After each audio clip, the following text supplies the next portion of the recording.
So, hello everyone. Today we have a great guest, Ross Villareal, who is the VP of Sales and Marketing of SOAR Logistics. Hi, Ross. How are you? Thank you for your time and welcome. Thank you for having me. Before starting, I would like to ask you if you can give a brief background about your professional experience. Okay, I have over 25 years in the international market. The first half on the product side, food products especially. I was a director of international business for a group of companies in Mexico that export everywhere in the world. And then I had the opportunity to open and start the operation of the company in Brazil. So I was in Brazil for 4 years. And then I moved to SOAR Logistics on the logistics part, but mainly our focus is in customers that are in the food industry. So I've been at it for over 25 years. Wow, awesome. And according to that, for your experience in international trade and logistics expertise, I would like to ask you about 3 main tips that you will recommend to a brand to enter to the US market. Yes, the first, do your homework. Visit the target market and see it firsthand. Most people, when they want to do something in any country, it doesn't matter where, they tend to do it virtually, and they don't actually visit and see the market firsthand. So the first thing is do your homework, travel, go see the market. That's the first thing. Then the second one is understand your competitors, what they do and how they do it. Every company and every product has similar products in the market, no matter what. It doesn't matter how specific or how targeted to a niche your product is. There's always going to be competitors or products similar to yours, and they're going to be success stories.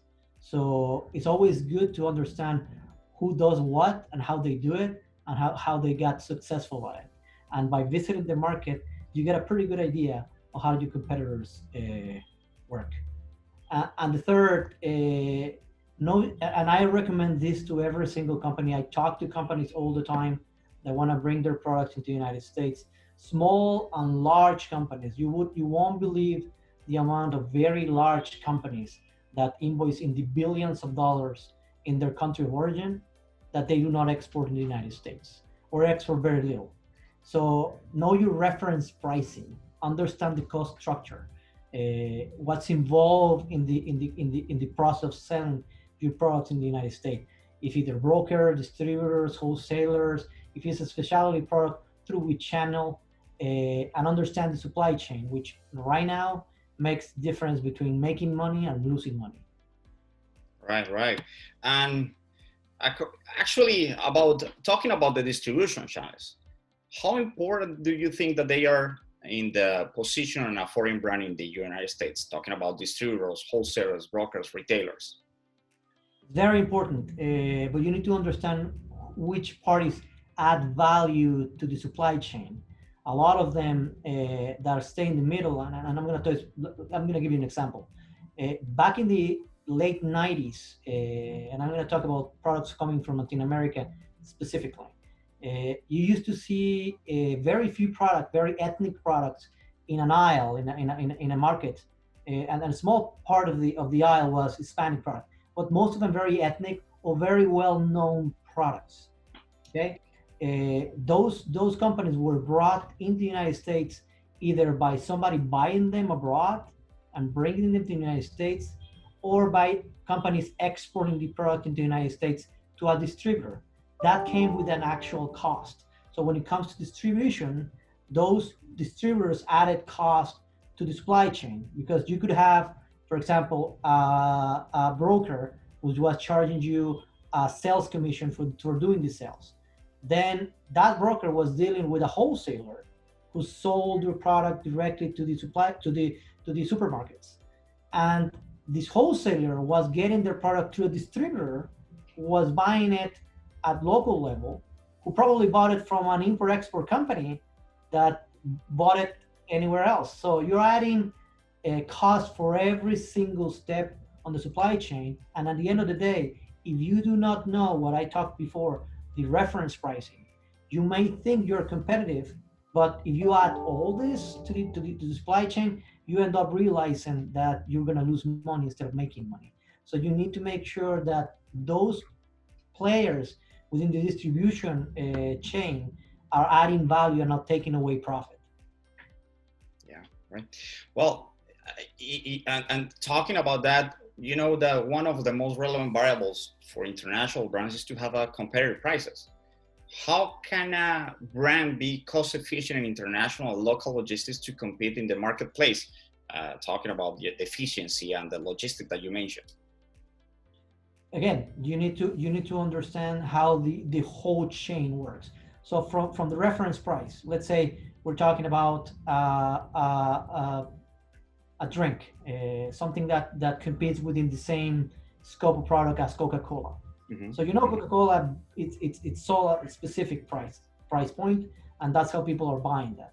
And there are some other products that are similar to Coca-Cola, but are not Coca-Cola, they're not Pepsi, but they're within the same brand of products.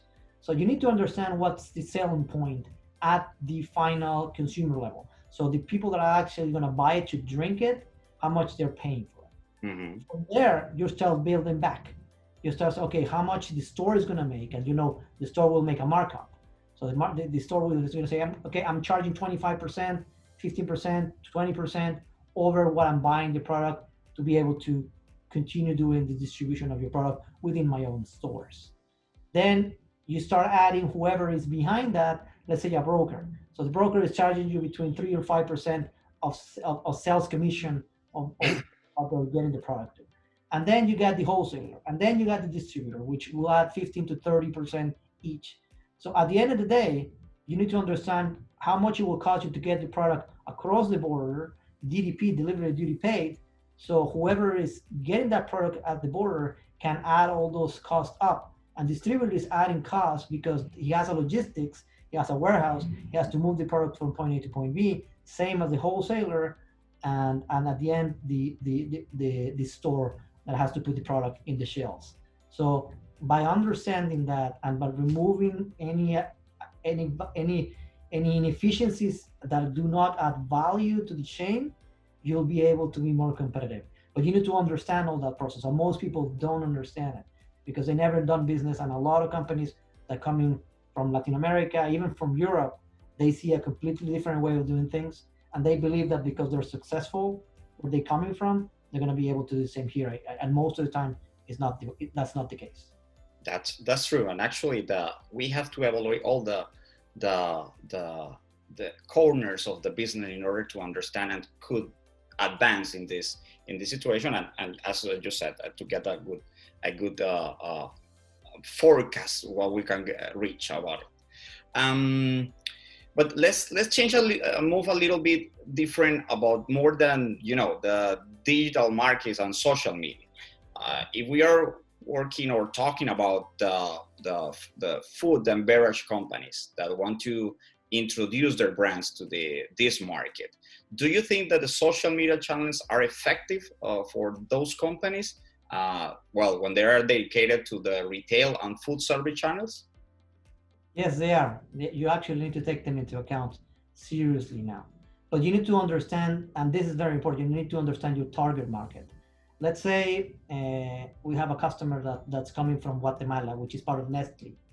And their product is chicken bouillon, which is chicken stock, but in a powder presentation. So their product is same as Knorr. You could buy it in their store, but they're specific to a very, very particular niche of market. And who's buying this product is housewives that cook at home. So if you want to spend some money in social media, you need to understand your target market. For example, and I'm talking broadly from what I learned from other companies. If you're talking about housewives under 30s and 40s, probably you can put some of that social media money on Facebook. Mm-hmm. When you're talking about millennials, you need to start thinking about Instagram, Twitter, and probably some influencers. And Amazon is doing something very interesting right now regarding to influencers. They are actually paying influencers to put products at their at their blogs or whatever they're doing to sell their products. So anything that's sold through their blog, their channel, they're making money out of it. So, and that's for the millennials, for the C generation. But once you start getting to younger generations, you need to start thinking about Instagram, Snapchat, TikTok, influencers. So you need to understand again who's your target market, because then if you don't do that, you're gonna end up putting out a lot of money into the market that is not gonna give you any returns. And every single cent that you put in into this particular strategy, it needs to back up by a very strong .com strategy.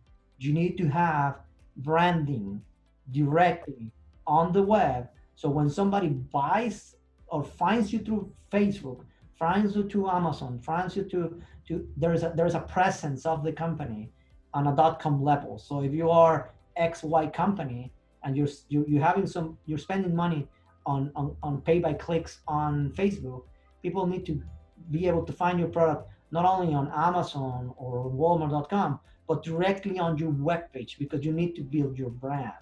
And for that, you need to start thinking about search engine optimization, SEO, and all those interesting things when it comes to making sure that every single penny that you're spending on the web, just being .coms or social media, it's well spent. Yeah, that's true. But now you are in a competitive market, which is the logistics industry. Um, how do you differentiate your product in the marketplace? How do you differentiate from the bunch of companies that competing in this market? You need to be targeting the right audience again. You need to do your homework, understand who's buying your product. I tend to see a lot of companies, especially large companies, that want to do business in the States, and they say, well, we have the best brand from Argentina, or the best brand from Brazil. We have a company called Balduco, which is the second largest manufacturer of bread products in the whole continent. Mm-hmm. So, and they have pretty good products, pretty top-notch AAA quality products. So when they wanted to start selling their products online, they thought that they were going to be the only ones selling them, but they suddenly realized that there were like 20 different smaller companies selling their brand online, because they never took the time to do that. So you need to understand who your target audience, and every day you're spending by not putting attention into this, somebody else is going to be taking advantage of this. And again, understanding that target market is key. Putting that, to be able to differentiate yourself from somebody else, you need to be putting your marketing and social media budget in the right basket. Again, what are you offering different, or how your product is different from other products? And going back to the Nestle example of Malware, which is again a brand specific to Central America, that's one differentiation. You have a niche market that you can target and is willing to pay top dollar for your product. But going back to my example of what was happening in the 90s, right now, those products started to move, and then eventually by the 2005, 2010s, there were whole aisles of international products that you can find in any store. But if you go to the store now, you're gonna see those aisles going small again. They're not as large as they used to be. And the reason for that is that those products, the people that were smart enough to target the right audience, now they're having the product everywhere in the store. And let me give you a very good example that probably everybody's gonna know: Topo Chico. Topo Chico it's a very well-known brand for the north part of Mexico, or sparkling water. And all the Coca-Cola that you buy in the United States that comes in a glass bottle, it's manufactured and bottled in Monterrey, Mexico, 100% of it. Mm-hmm. And the reason for that has to do with different things. One of them being the cost of sugar. So sugar is subsidized in the United States. So for any company that's using actual raw sugar, it's always cheaper to manufacture elsewhere than in the United States, because it's a protected industry.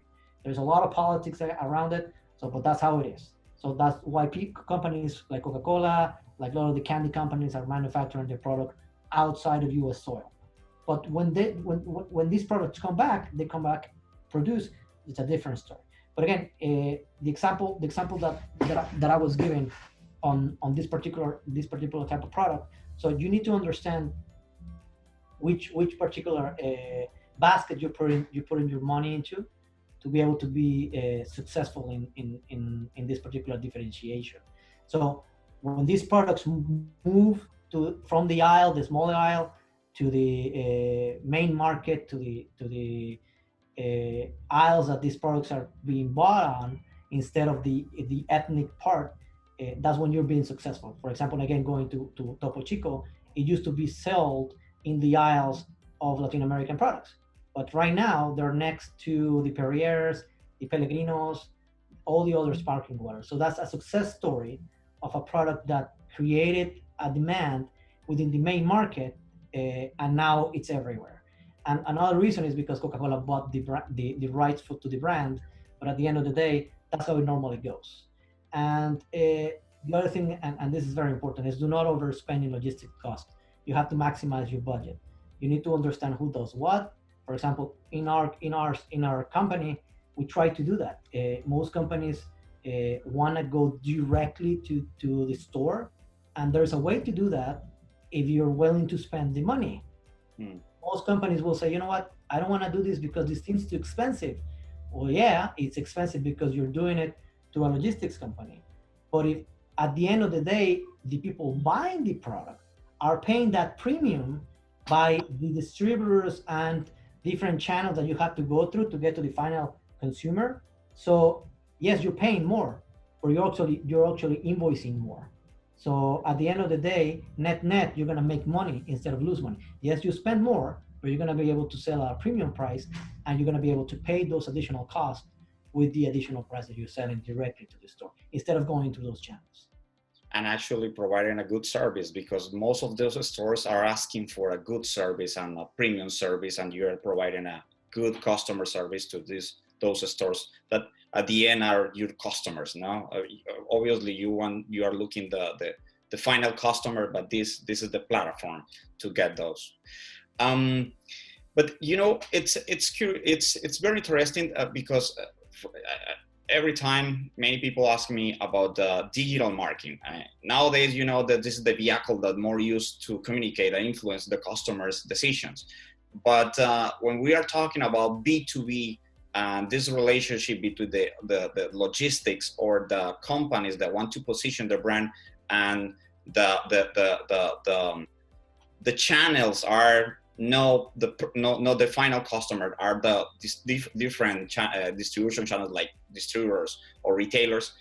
How do you think the digital marketing influence those customers? How is the relationship between the B2B companies?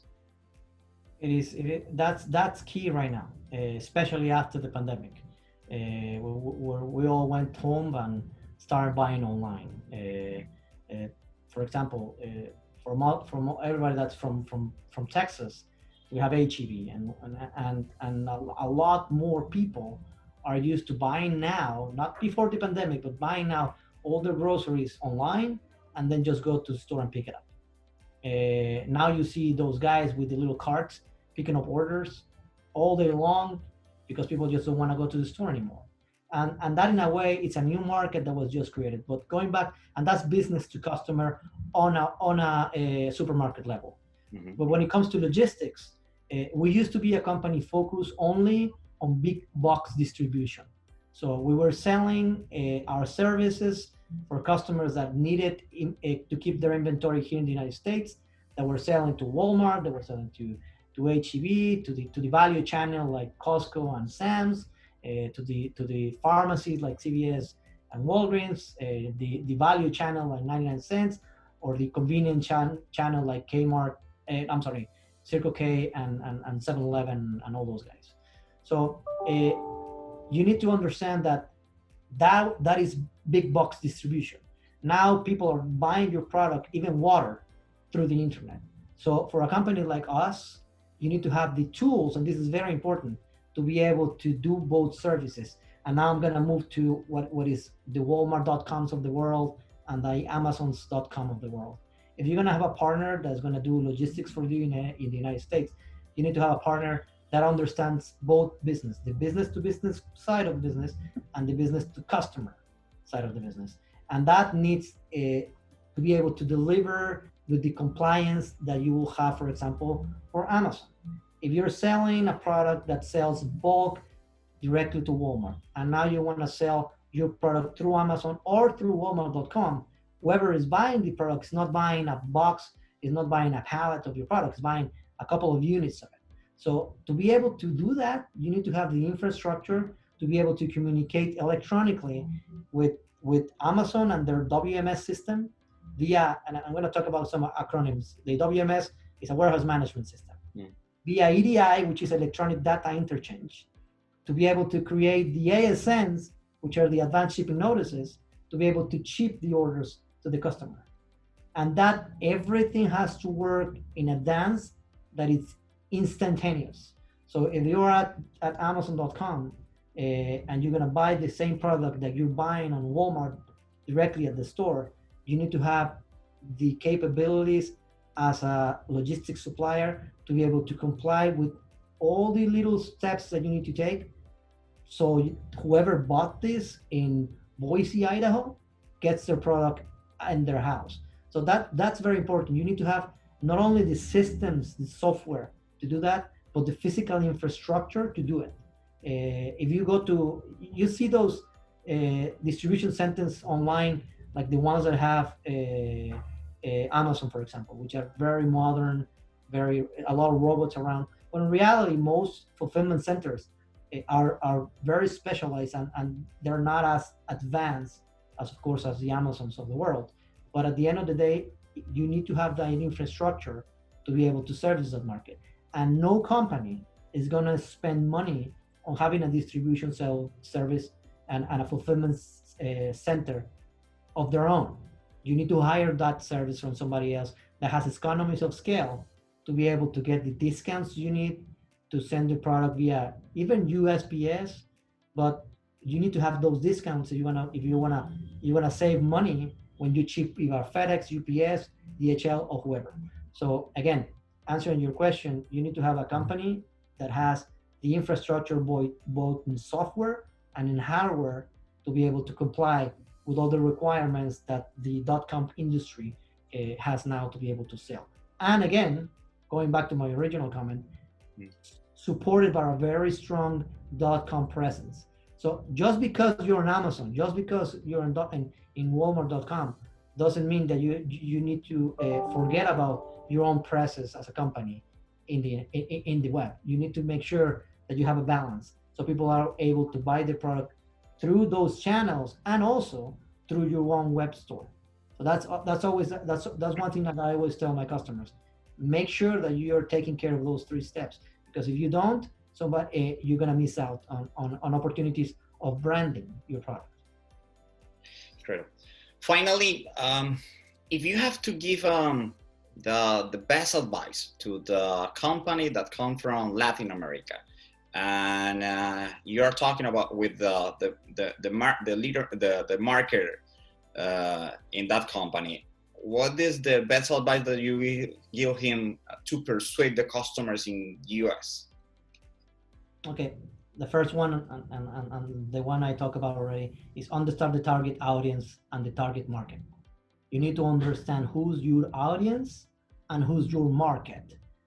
For example, again, if you have a product that's ethnic and your target audience are housewives that cook at home, you need to understand where those housewives are, because maybe your market is more concentrated in the East Coast than in the West Coast. Maybe it's more in Texas. Maybe there are market in different areas. Again, like the Topo Chico brand. Topo Chico brand it's strong in the northern part of Mexico, but they were able to make their case and be able to target the national market through Coca-Cola. But at the end of the day, it's a local market. So you need to understand what's your market physically and your market as an audience. Second, do your homework. You do your diligence. Do your due diligence. Get out in the market, understand what are your reference pricing, see what the competitors are doing, and try to copy whatever you see that what the competitors are doing correctly. There's a lot of ways of knowing that, and understanding your competitor pricing. you'll be able to build back through the whole supply chain to be able to understand if you're going to be able to make money or not. Because if this particular product it's selling at $3, $4, $10, you need to understand that the buyer or the customer, and when I say the buyer, I mean the store or the customer that are buying, are not willing to pay more for that particular product because they have they can compare pricing to other similar products that are in the market. No product is exclusive in the market. It doesn't matter how much people think that the product is unique. There is always something to compare it with. And you and I did an example with Guaraná years ago, and you need to understand that even though it's an incredibly good product from Brazil, they didn't understand it here in the United States, and it was very, very hard to people to understand that this is a high quality product from a very large company, but it was an ethnic product at the end of the day. So you need to understand that. Don't cut corners.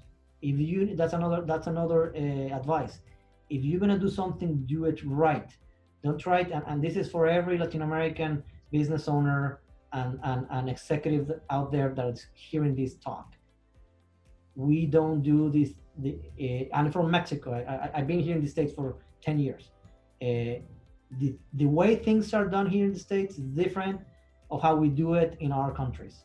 And especially coming from large companies that are used to having their way in our own countries. Here you can be Coca-Cola, you can be Unilever, you can be Procter and Gamble, and you're gonna stay and you're gonna go by the rules. That's it. And you need to do things right. So don't cut corners. Don't try to cut corners, because at the end of the day, you're gonna pay a very high price for cutting those corners. Better to understand pricing, better to understand where you need to be and how you save money on the whole process to be able to get to a point where you make money.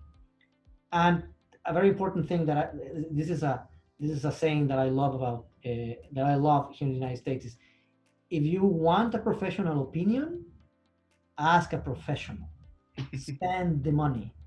If you need to understand finance, if you need to understand law, if you need to understand the market, spend the money on that. The amount of time and the liabilities involved on making a mistake in those particular areas is huge. And I'm going to give you an example of a customer that had that situation.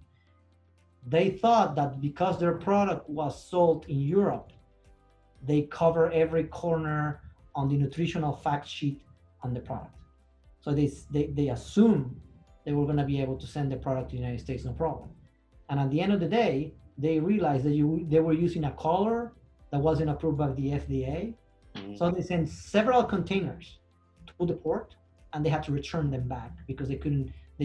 And they spent thousands upon thousands of dollars to get that fixed, because there was no way for them to use that product here because they used an ingredient that wasn't allowed by the FDA.